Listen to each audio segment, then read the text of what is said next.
Coucou tout le monde, exceptionnellement je montre ma tête aujourd'hui parce que je vais vous faire une petite vidéo, pas tuto pour changer, mais j'avais envie de vous faire une petite vidéo conseil entre guillemets sur comment faire quand on est en panne d'inspiration.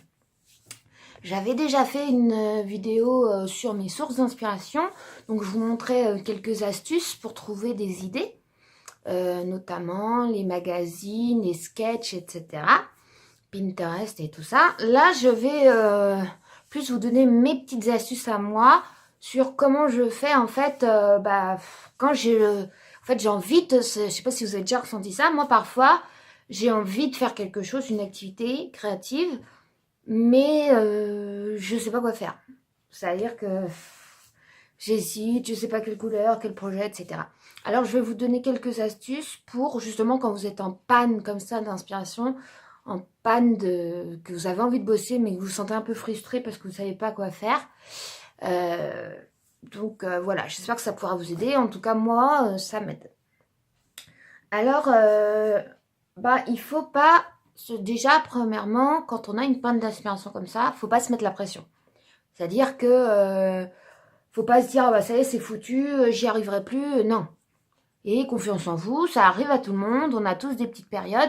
Des fois, il faut prendre un petit peu de recul et après revenir. Donc la première solution, ça peut être peut-être de faire une autre activité que le scrap, par exemple. Changer, lire, etc. Et attendre un peu que les idées vous viennent. Mais sinon, déjà, il faut essayer de structurer en fait votre travail. C'est-à-dire qu'il faut essayer de le préparer au maximum pour que ça puisse donner un résultat qui vous plaise. Et ça, je l'applique quelle que soit l'activité que je fasse, c'est-à-dire pour le scrap, pour la couture, pour le dessin, etc. Déjà, première étape très importante, c'est définir votre projet. Qu'est-ce que vous voulez réaliser au moment T? C'est-à-dire, à l'instant présent, là, j'ai envie de faire quoi? Une carte? Un mini-album? Quand je fais de la couture, ça peut être un sac? Ça peut être, j'ai fait un vide-poche, ça peut être un petit truc en feutrine, un petit doudou en feutrine. Enfin voilà, déjà déterminer qu'est-ce que vous avez envie de faire. Alors, si vous ne savez pas trop, c'est là que vous pouvez aller voir vos sources d'inspiration. C'est-à-dire, comme je l'avais fait dans la précédente vidéo, je vous amène à la regarder. Donc Pinterest, donc YouTube, les groupes sur Internet, type groupe sur Facebook, les livres, tout peut, la télévision, pourquoi pas, les magazines, enfin tout peut être source d'inspiration. Ensuite, une fois que vous avez défini votre projet, donc imaginons, je me dis, je veux faire une carte. Je vais prendre le basique pour que ce soit plus simple. Il faut déterminer, se dire, bon, mon projet, pour quelle occasion? Est-ce que c'est pour moi? Est-ce que c'est pour offrir? Est-ce que c'est sur un... Ça va vous permettre de déterminer votre thème, en fait, si vous voulez, de votre projet. Imaginons c'est à l'occasion de la Saint-Valentin, ça va être le thème de l'amour, le thème des cœurs. Donc ça va être des couleurs plus rouges, roses, etc. Si c'est un cadeau, pour offrir, à qui? Et cette personne, qui est-elle pour vous? Quels sont ses goûts, etc. Donc, voilà, définir. Donc, deuxième étape, c'est définir l'objectif de votre création. Donc, imaginons, là, on va dire, je veux faire une carte. Tiens, la Saint-Valentin arrive bientôt, donc je vais faire une carte pour la Saint-Valentin, donc le thème de l'amour. Pour qui? Destiné à qui? À mon chéri. Donc, je sais déjà que, qu'est-ce qui rappelle la Saint-Valentin? Souvent, ça va être les cœurs, ça va être le rouge, les couleurs rouges, roses, ce genre de choses. Donc, qu'est-ce qu'il faut faire après, une fois que vous avez déterminé ceci, le thème de votre carte, enfin de votre création, ça va vous permettre déjà de trouver vos couleurs. Pourquoi pas, donc, si c'est une création de type carte ou autre, donc, regardez dans vos papiers. Ça va vous permettre déjà de faire une recherche parmi votre matériel que vous avez déjà et déjà réduire un peu le matériel que vous allez utiliser. Donc, voilà, la troisième étape, c'est préparer tout le matériel que vous allez utiliser. Donc, il faut, en fait, au moment de créer, il faut déjà que vous ayez déjà, on va dire, une première vision à peu près de que vous allez réaliser. Une sorte de brouillon en fait. Un peu comme quand vous faites une disserte. Vous notez quand on est en examen qu'on fait une disserte. Je ne sais pas si ça vous arrive. Moi, ça m'est arrivé pendant mes études, pendant mes partiels. Donc, ce que je fais, c'est que je notais mes idées. On vous dit toujours. Et après, je les classe en plan pour savoir dans quelle heure je vais les réaliser. Bien sûr, je ne fais pas tout au brouillon. Là, c'est pareil. Rien ne vous empêche de prendre un crayon, un papier et de vous faire un schéma. Ou si vous vous dites, ah bah tiens, je vais essayer la nouvelle technique. Donc là, par exemple, la technique de la carte essuie-glace que je vais faire bientôt en direct sur mon groupe Facebook, les crêtes de la tortille. Bah, je me dis, qu'est-ce qu'il me faut pour ma carte? Il me faut le tuto. Bon, là maintenant, je le connais de tête. Mais donc, au pire, j'imprime le tuto dans lequel je me suis inspirée, que j'ai trouvé. Donc, je sors mon papier, je sors tous mes instruments de type massicot, colle, ciseaux, etc. Et je me dis, bon, quel type de tampon, qu'est-ce que je vais prendre? Si c'est de la couture, bah, quel tissu, quelle couleur de fil, est-ce que je vais utiliser du ruban par la suite? Enfin voilà, il faut vraiment essayer de tout penser jusqu'au bout. Bien sûr, il y a des idées qui vont venir au fur et à mesure, mais déjà, ça vous permet de voir où vous allez. Et ensuite, donc, la dernière étape, c'est la réalisation.